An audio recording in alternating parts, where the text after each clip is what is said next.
ஒரு ஊரில் ஒரு அம்மாவும் பிள்ளையும் இருந்தாங்களாம். அந்த மகனுக்கு திடீர்னு தேசாந்திரம் போய் வரணும்னு ஆசை வந்துட்டுது. ஊர் ஊராக போய் சுற்றி பார்க்கணுங்கிற ஆசை. அந்த அம்மாவுக்கு இது பிடிக்கல.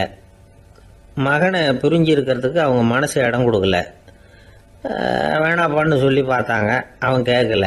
திடீர்னு புறப்படவும் செஞ்சுட்டான். சரி, இனிமேல் அவனை தடுக்க முடியாதுன்னு முடிவு பண்ணிக்கிட்டாங்க அந்த அம்மா. இருந்தாலும் புத்திசாலித்தனமாக ஒரு யோசனை பண்ணாங்க. மகனை கிட்டத்தில் கூப்பிட்டாங்க. அவங்ககிட்ட சொன்னாங்க, இதை பாருப்பா, நீ தேசாந்தரம் போகிறதுன்னு தீர்மானம் பண்ணிவிட்ட, அதை நான் தடுக்கலை, போயிட்டு வந்துடும். ஆனால் போகிறதுக்கு முன்னாடி எனக்கு ஒரு வாக்குறுதி கொடுத்துட்டு போ அப்படின்னாங்க. போகிறப்போ ராத்திரியாக இருந்தாலும் பகலாக இருந்தாலும் சரி, புளிய மரத்து நிழலில் தான் தங்கணும். திரும்பி வர்றப்போ இரவும் பகலும் நீ வேப்ப மரத்து நிழல்லே தங்கணும் அப்படின்னாங்க. சரி, அப்படியே செய்கிறேன்னு சொல்லி வாக்குறுதி கொடுத்தான் பையன். புறப்பட்டு போனான்.